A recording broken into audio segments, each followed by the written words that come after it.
ആടുകൾക്ക് വേണ്ടി എൻ്റെ ജീവനെ കൊടുക്കാനാണ് വന്നത്.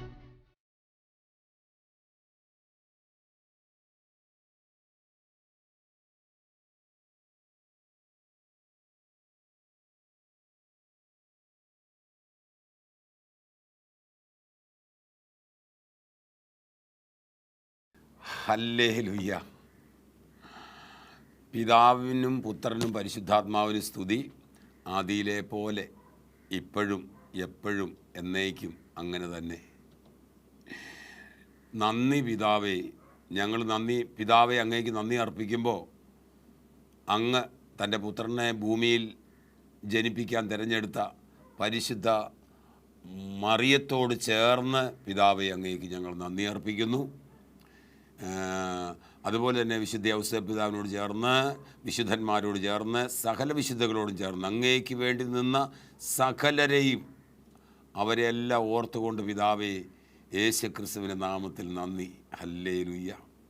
ഓക്കെ.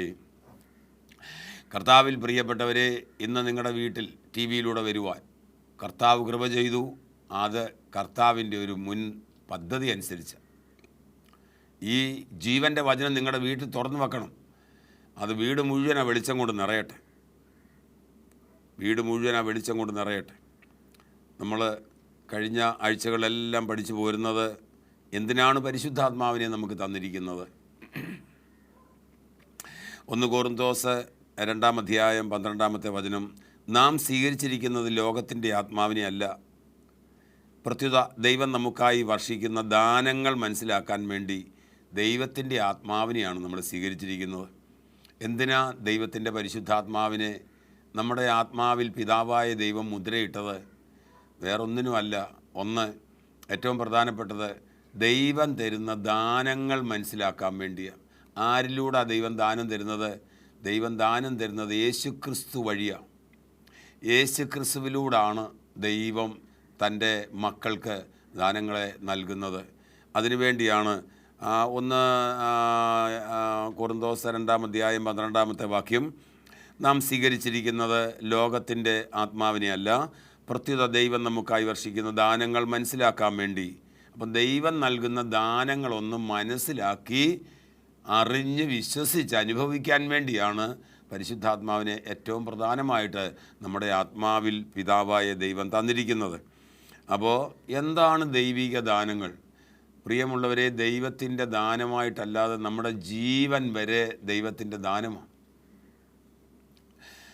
ജീവനും ശരീരവും എല്ലാം ദൈവത്തിൻ്റെ ദാനമാണ്. ദൈവം തന്നതല്ലാതെ ഒന്നുമില്ല. അപ്പോൾ ആ ദാനങ്ങൾ യഥാർത്ഥത്തിൽ ദൈവം തരുന്നതാണ്, പിതാവ് തരുന്നതാണെന്നുള്ള തിരിച്ചറിവ് പരിശുദ്ധാത്മാവാണ് നമുക്ക് നൽകുന്നത്.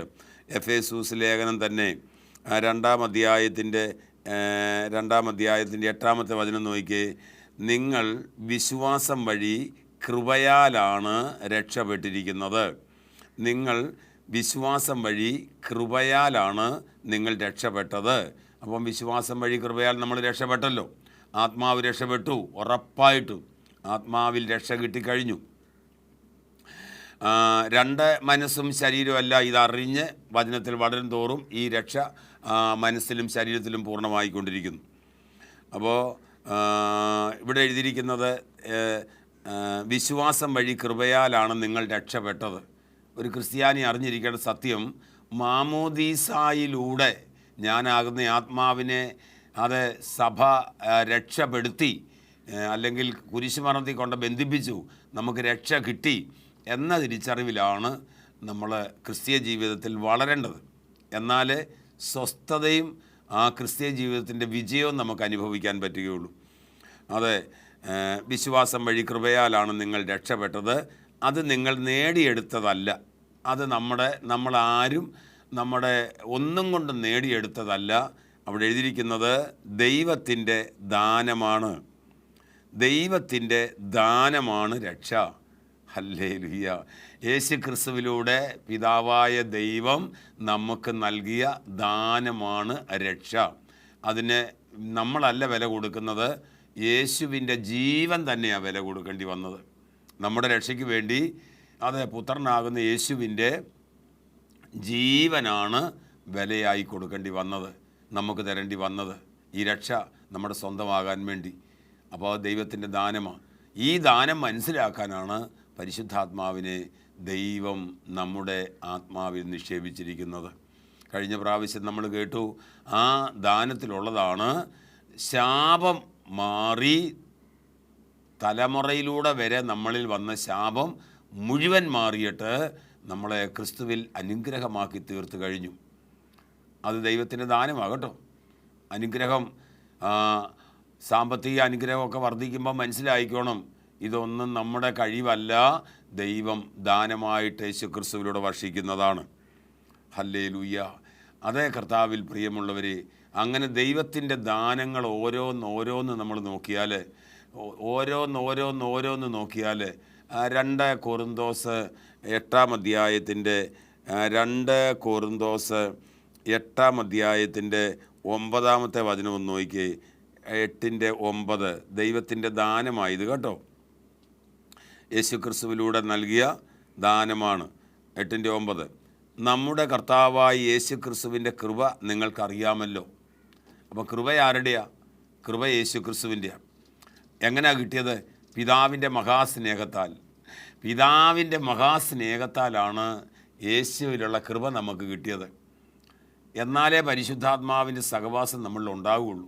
അപ്പോൾ കൃപ ലഭിച്ചവർക്കാണ്, കൃപ ലഭിച്ചെന്ന് തിരിച്ചറിയുന്നവരുടെ ആത്മാവിലാണ് പരിശുദ്ധാത്മാവ് വാഴുന്നതായി ഉള്ളതായി നമ്മൾ അറിയുന്നത്.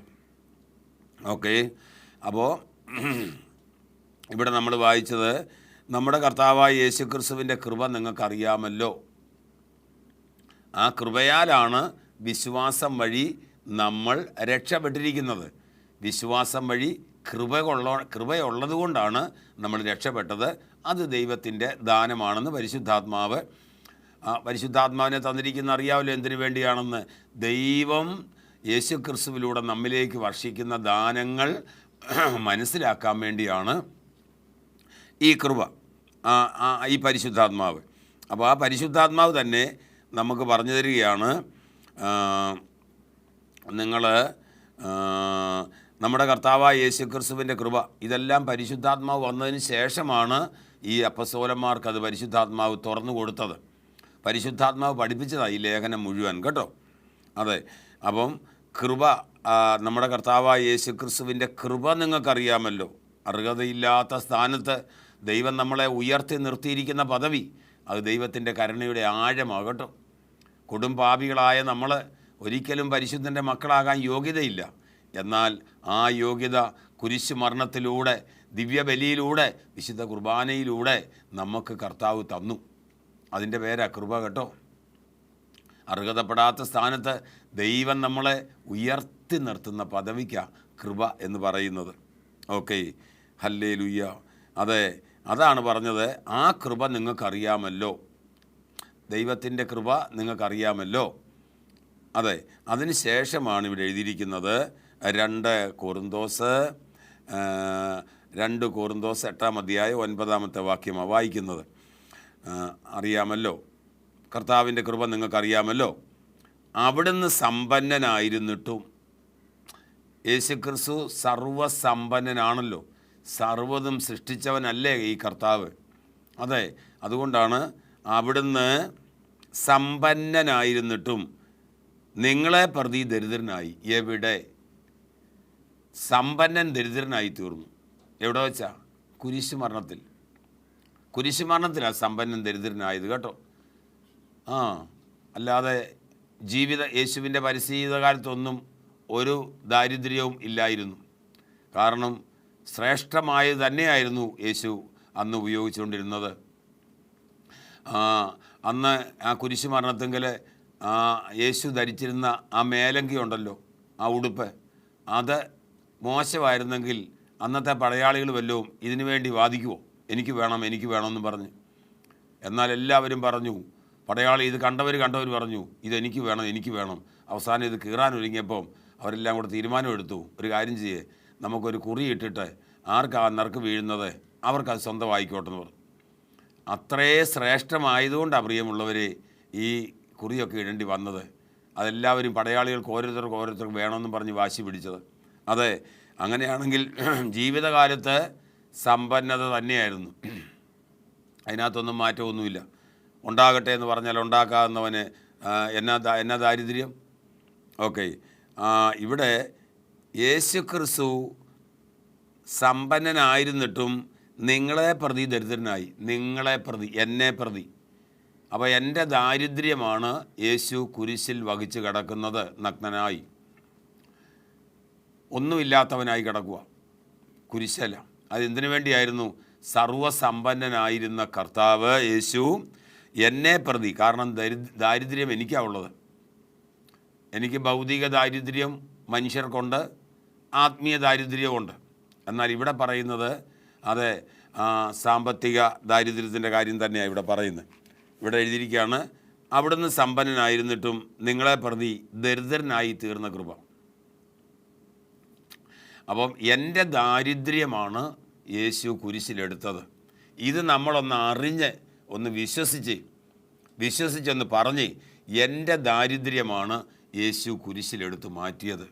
എന്നിട്ട് അവിടെ എഴുതിയിരിക്കുന്നത്, തൻ്റെ ദാരിദ്ര്യത്താൽ നിങ്ങൾ സമ്പന്നരാകാൻ വേണ്ടി തന്നെയാണ് യേശു ക്രൂശിൽ ദരിദ്രനായി തീർന്നത്. അപ്പോൾ ക്രിസ്തുവിൻ്റെ സമ്പന്നത നമുക്ക് വരാൻ വേണ്ടി തന്നെയാണ്. നമ്മുടെ ദാരിദ്ര്യം എടുത്ത് മാറ്റിയിട്ടേ സർവസമ്പന്നനായ ദൈവത്തിൻ്റെ സമ്പന്നത അങ്ങനെ വരുമ്പോൾ നമ്മൾ ഈ ഭൂമിയിൽ ദാരിദ്ര്യത്തിൽ കഴിയേണ്ടവരല്ല പ്രിയമുള്ളവരെ. പിന്നെയോ ഈ കുരിശും ഇതാര് വന്ന് പഠിപ്പിച്ചു? പരിശുദ്ധാത്മാവ് വന്ന് പഠിപ്പിച്ചു. എപ്പോഴാണ് വന്നത്? അത് സഭ നമ്മളെ മാമോദീസായിലൂടെ ശരീരലേപനത്തിലൂടെ ഒക്കെ ആ പരിശുദ്ധാത്മാവ് നമ്മുടെ ആത്മാവിൽ വന്നെന്നുള്ള കാര്യം നമുക്കറിയാമല്ലോ. ഓക്കെ, ഈ പരിശുദ്ധാത്മാവ് ദൈവം തരുന്ന ദാനങ്ങൾ മനസ്സിലാക്കാൻ വേണ്ടി. അപ്പോൾ ഇന്ന് ഒന്ന് ഉറപ്പിച്ചൊന്ന് വിശ്വസിച്ച്, എൻ്റെ ദാരിദ്ര്യം മുഴുവൻ യേശു കുരിശിൽ ഏറ്റെടുത്തു. സാമ്പത്തിക ബുദ്ധിമുട്ടായിട്ട് നിൽക്കുന്ന എല്ലാവരും ഇത് കേൾക്കുമ്പോൾ പറയണം, എൻ്റെ ദാരിദ്ര്യം മുഴുവനും യേശു കുരിശിൽ ചുമന്നു മാറ്റിയതാ. യേശു ക്രിസ്തുവിൻ്റെ സമ്പന്നത എനിക്ക് തന്നതിനായിട്ട് നന്ദി പിതാവേ എന്ന് പറയണം. ഹല്ലേലൂയ. എന്തിനാ ഇത് അതരം കൊണ്ട് പറയുന്നത്? ഒരു സഹോദരനോട് ചോദിച്ചു, ബ്രദറെ, നമ്മൾ ഹൃദയത്തിൽ വിശ്വസിച്ചാൽ പോരെ, മനസ്സിൽ വിശ്വസിച്ചാൽ പോരെ? അപ്പം വചനം അങ്ങനെയല്ല പഠിപ്പിക്കുന്നത്. ഹൃദയത്തിൽ വിശ്വസിക്കുകയും അതരം കൊണ്ട് ഏറ്റുപറയുകയും ചെയ്യുമ്പോഴാണ് അവിടെ രക്ഷ പ്രാപിക്കുന്നത്. അപ്പോൾ ഞാൻ പറയുന്ന ഇന്ന് നമ്മൾ കേൾക്കുകയാണ്, എൻ്റെ ദാരിദ്ര്യം മുഴുവനും യേശു കുരിശിൽ എന്നിൽ നിന്നും എടുത്തു മാറ്റിയതിനായിട്ട് നന്ദി. എന്നിട്ട് യേശു ക്രിസ്തുവിൻ്റെ സമ്പന്നത എനിക്ക് തന്നതിനായിട്ട് നന്ദി പിതാവേ. ഇതാ വിശ്വാസം. പരിശുദ്ധാത്മാവാണ് നമുക്കിത് വെളിപ്പെടുത്തി തരുന്നത്. നമ്മുടെ ദാരിദ്ര്യമാണ് യേശു ക്രൂശിൽ ദരിദ്രനായി തീർന്നത്. നമ്മുടെ ശാപമാണ് യേശു കുരിശിൽ ശാപമായി തീർന്നത്. അതല്ലേ കഴിഞ്ഞ പ്രാവശ്യം നമ്മൾ പഠിച്ചത്? നമ്മുടെ ശാപമില്ലാത്തവൻ, നീതിമാനായവൻ ഒരു ശാപമായിട്ട് കിടക്കുകയാണ് കുരിശിൽ. ആരുടെ ശാപമായിരുന്നു? എൻ്റെ ശാപം മാറ്റാൻ വേണ്ടിയായിരുന്നു. അത് നമ്മൾ അന്ന് ഏറ്റു പറഞ്ഞതല്ലേ. എനിക്കിനി ശാപമില്ല, യേശു ക്രിസ്തുവിൽ ഞാൻ അനുഗ്രഹിക്കപ്പെട്ട് കഴിഞ്ഞു. ഹല്ലേലൂയ. അതിനായിട്ട് നന്ദി പിതാവേ. ഇവിടെ കൊണ്ടുവരുമ്പോൾ നമ്മളിവിടെ പറയേണ്ടത്, പിതാവേ, എൻ്റെ ദാരിദ്ര്യം മുഴുവനും യേശു കുരിശിൽ എടുത്ത് എന്നിൽ നിന്നും മാറ്റിയതിനായിട്ട് നന്ദി. ഹല്ലേലൂയ. കുരിശു മരണത്തിൻ്റെ മക്കളാണ് നമ്മൾ ഓരോരുത്തരും കേട്ടോ. കുരിശു മരണത്തിലൂടെ എന്തെല്ലാം ദാനമായിട്ട് ദൈവം നൽകുന്നുണ്ടോ അത് മുഴുവൻ സ്വീകരിക്കാൻ യോഗ്യരാ. നമ്മൾ എവിടെയാണ് യോഗ്യരാക്കിയത്? യേശുവിൻ്റെ കുരിശു മരണത്തിലൂടെ കേട്ടോ. കുരിശു മരണത്തിലൂടെ അല്ലാതെ വേറൊരു യോഗ്യത ആർക്കും പറയാനില്ല കേട്ടോ. ഹല്ലേലൂയ. അതേ കർത്താവിൽ പ്രിയപ്പെട്ടവരെ, നമ്മളിന്ന് ഉറപ്പിക്കണം, എൻ്റെ ദാരിദ്ര്യം യേശു കുരിശിൽ ചുമന്നു മാറ്റി. അതുകൊണ്ട് യേശു ക്രിസ്തുവിലുള്ള സമ്പന്നത എനിക്ക് തന്നതിനായിട്ട് നന്ദി പിതാവേ. യേശു ക്രിസ്തുവിലുള്ള സമ്പന്നത എനിക്ക് തന്നതിനായിട്ട് നന്ദി പിതാവേ. കർത്താവിൽ പ്രിയപ്പെട്ടവരെ, ദൈവത്തിൻ്റെ സമ്പന്നതയിൽ നിന്ന്, അവിടുത്തെ മഹത്വത്തിൻ്റെ സമ്പന്നതയിൽ നിന്ന് നമ്മുടെ ആവശ്യങ്ങളെല്ലാം പൂർണ്ണമായും തീർത്തു തരുമെന്ന് ഫിലിപ്പിയ ലേഖനം 4-ാം അധ്യായം അതിൻ്റെ 19-ാമത്തെ വചനത്തിൽ മിക്കവാറും പേർക്കൊക്കെ അറിയാവുന്ന കാര്യമല്ലേ. അതെ, അവിടുത്തെ മഹത്വത്തിൻ്റെ സമ്പന്നതയിൽ നിന്ന്, എൻ്റെ ദൈവമോ അവിടുത്തെ മഹത്വത്തിൻ്റെ സമ്പന്നതയിൽ നിന്ന് യേശു ക്രിസ്തുവിലൂടെ എൻ്റെ ആവശ്യങ്ങളെല്ലാം പൂർണ്ണമായി നടത്തി തരുമെന്ന് ഫിലിപ്പിയ ലേഖനത്തിലെ 4-ാം അധ്യായം 19-ാമത്തെ വചനം നമ്മൾ വായിച്ചില്ലേ. അപ്പോൾ അതെ നമ്മുടെ ആവശ്യങ്ങൾ ഈ ഭൂമിയിലെ ഭൗതിക ജീവിതത്തിനുള്ള സമ്പന്നതയാണ് ഇവിടെ തരുന്നത്. ആത്മീയത്തിൽ സമ്പന്നത വർദ്ധിപ്പിച്ചുകൊണ്ടിരിക്കും. ഇവിടെ പറയുന്നതെല്ലാം ഈ ഭൗതികത്തിൻ്റെ കാര്യമാണ് പറയുന്നത്. അത് ഫിലിപ്പിയ ലേഖനം ഒന്നുകൂടെ വായിക്കാം അല്ലേ. 4-ാം അധ്യായത്തിൻ്റെ 19-ാമത്തെ വചനമാണ്. ഫിലിപ്പിയ ലേഖനം 4-ാം അധ്യായം അതിൻ്റെ 19-ാമത്തെ വചനം. വിശുദ്ധ പൗലോസ്ലീഹ പറയുക, എൻ്റെ ദൈവം തൻ്റെ മഹത്വത്തിൻ്റെ സമ്പന്നതയിൽ നിന്ന്, ഹല്ലേലൂയ, എല്ലാം സൃഷ്ടിച്ചവനായ ദൈവത്തിൻ്റെ മഹത്വത്തിൻ്റെ സമ്പന്നതയിൽ നിന്ന് യേശു ക്രിസ്തു വഴി, ഒറ്റ വഴിയേ ഉള്ളൂ കേട്ടോ, ആ വഴിയിലൂടെ നമുക്ക് ലഭിക്കുകയുള്ളൂ കേട്ടോ. ഹല്ലേലൂയ, ഒറ്റ വഴിയേ ഉള്ളൂ, അതാണ് യേശു ക്രിസ്തു വഴി. ഫിലിപ്പിയർ 4:19, എൻ്റെ ദൈവം തൻ്റെ മഹത്വത്തിൻ്റെ സമ്പന്നതയിൽ നിന്ന് യേശു ക്രിസ്തു വഴി നിങ്ങൾക്ക് ആവശ്യമുള്ളതെല്ലാം നൽകും. അങ്ങനെ തന്നെയാണ്. അത് ഭൗതികമാണ് കേട്ടോ. അതിനകത്ത് വേണമെങ്കിൽ ആത്മാവിൽ നമ്മൾ വളരും തോറുമാണ് ഈ ഭൗതികത നമ്മുടെ പുറകെയാണ് വരുന്നത്. ഓക്കെ, അദ്ദേഹം പറയുമ്പോൾ, പൗലോസ്ലീഹ പറയുമ്പോൾ എൻ്റെ ദൈവം എന്ന് പറയും. നമ്മളൊന്നുകൂടെ ആഴത്തിലെടുത്തെന്ന് പറഞ്ഞ് എൻ്റെ പിതാവ് പറഞ്ഞു. എൻ്റെ പിതാവ് അവിടുത്തെ മഹത്വത്തിൻ്റെ സമ്പന്നതയിൽ നിന്ന് യേശു ക്രിസ്തുവിലൂടെ എൻ്റെ ആവശ്യങ്ങളെല്ലാം നടത്തി തരുമെന്ന് പറഞ്ഞാൽ അപ്പോസ്തലൻ പറഞ്ഞ് തരുമെന്ന്, എന്നാൽ യേശു ക്രിസ്തുവിലൂടെ തന്നു കഴിഞ്ഞു. ഇനി ആ തന്നതിനൊന്ന് നന്ദി പറഞ്ഞ്. എങ്ങനെയാണ് നന്ദി പറയുന്നത്? എൻ്റെ ദാരിദ്ര്യം മുഴുവനും യേശുവേ അങ്ങ് ക്രൂശിലെടുത്തിട്ട് ക്രിസ്തുവിൻ്റെ സമ്പന്നത എനിക്ക് തന്നതിനായിട്ട് നന്ദി. അത് തന്നെ ഇവിടെ നമ്മൾ വായിച്ചില്ലേ, 19-ാമത്തെ വചനം, ഫിലിപ്പിയർ 4:19, എൻ്റെ ദൈവം, എൻ്റെ പിതാവ് തൻ്റെ മഹത്വത്തിൻ്റെ സമ്പന്നതയിൽ നിന്ന് യേശു ക്രിസ്തു വഴി എനിക്ക് ആവശ്യമുള്ളതെല്ലാം നൽകി കഴിഞ്ഞതിനായിട്ട് നന്ദി പിതാവേ എന്ന് നമ്മൾ അങ്ങോട്ട് നന്ദി പറയുമ്പോൾ, സഹോദരങ്ങളെ, എവിടെയെല്ലാം പിശാച് നമ്മളെ ഈ മേഖലയിൽ അത് മോഷ്ടിച്ചിട്ടുണ്ടോ, തടസ്സം നിന്നിട്ടുണ്ടോ, അത് മുഴുവൻ പൊട്ടി മാറിയിട്ട് നിങ്ങൾ ഇത് അനുഭവിക്കുക തന്നെ ചെയ്യും. നമ്മൾ ഇത് അനുഭവിക്കുക തന്നെ ചെയ്യും. വിശ്വാസം വിളിച്ച് പറയണം കേട്ടോ. ദൈവത്തിൻ്റെ മക്കൾ വിശ്വാസത്തിൻ്റെ മക്കളാണ്. അത് വിശ്വാസമാണ് വിളിച്ച് പറയേണ്ടത്, നെഗറ്റീവ് അല്ല പറയേണ്ടത്. ഇല്ല, ഇപ്പം സമ്പന്നതയൊന്നും കാണുന്നില്ല, കടബാധ്യതയുണ്ട്, ജപ്തി വരെ ആയിട്ടുണ്ട്, ശരിയാണ്, ഇത്ര ലക്ഷം കടവുണ്ട്, ഇത്ര കോടി കടവുണ്ട്, ഓരോരുത്തരുടെ ലെവൽ അനുസരിച്ച് കോടികളും ലക്ഷങ്ങളും ഒക്കെ ഉണ്ട്.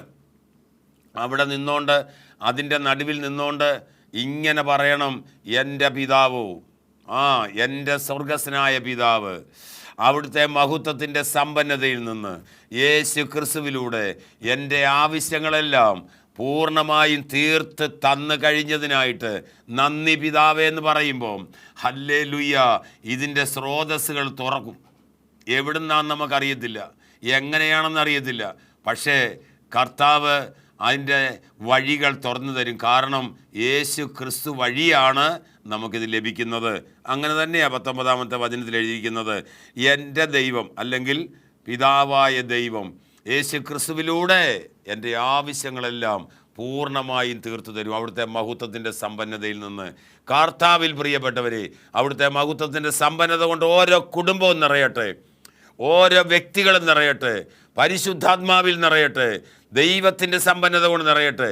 ഈ കുടുംബങ്ങളിലെ ദാരിദ്ര്യം മാറിപ്പോകട്ടെ, സാമ്പത്തിക ഞെരുക്കങ്ങൾ മാറിപ്പോകട്ടെ, വിട്ടുമാറട്ടെ. ആമേൻ, ആമേൻ, ആമേൻ. ഇനി നമ്മൾ ഒരു കർത്താവ് പ്രവർത്തിച്ച ഒരു സാക്ഷ്യം നമ്മൾ കാണാൻ പോവുകയാണ്. ഈ കാണുമ്പോൾ തന്നെ നിങ്ങളുടെ വീടുകളിൽ സൗഖ്യം നടക്കും. ആമേൻ.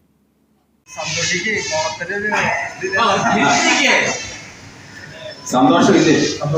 എത്ര വർഷമായി ഈ ഇടവഴി കടന്നു? ഞാൻ 8ാം ക്ലാസ് പഠിക്കുന്ന കോളേജിൽ ചൂടിടാൻ പോയതാണ്.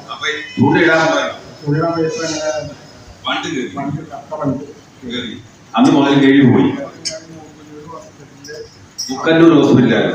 അവിടേക്കാണ് ഞാൻ കൊണ്ടുപോയി. ഡോക്ടർ പറഞ്ഞ കാലക്കിഴമേണ ഇത് കുറഞ്ഞു വരും. ഇപ്പൊ 37 വർഷമായി. ഇന്ന് നമ്മൾ പ്രാർത്ഥിച്ചപ്പോ കർത്താവ് എന്താ ചെയ്തു? പൂർണ്ണമായിട്ടും മാറ്റി.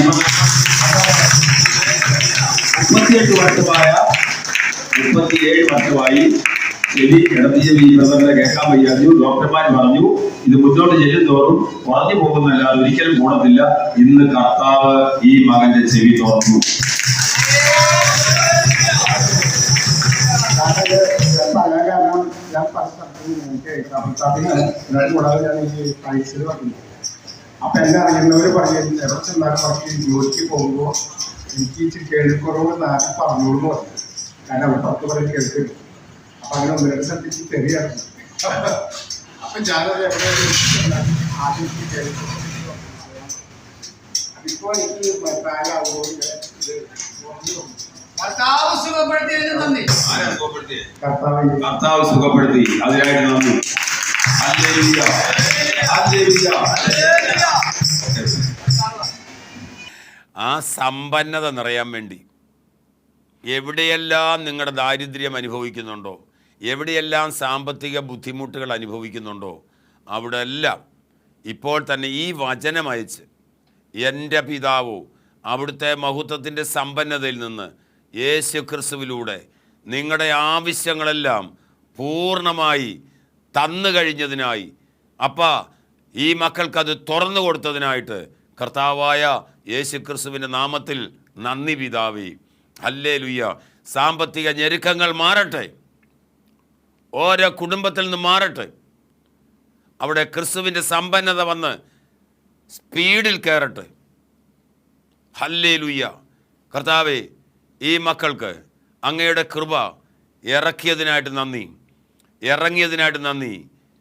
ഫൈബ്രോയിഡ് പോലുള്ള രോഗം നിങ്ങളുടെ വയറിലോട്ട് കൈവച്ചോ. ഇത് കാണുമ്പോൾ യേശു ക്രിസ്തുവിൻ്റെ നാമത്തിൽ ഫൈബ്രോയിഡ് വേരോടെ പറയട്ടെ, സൗഖ്യം വരട്ടെ.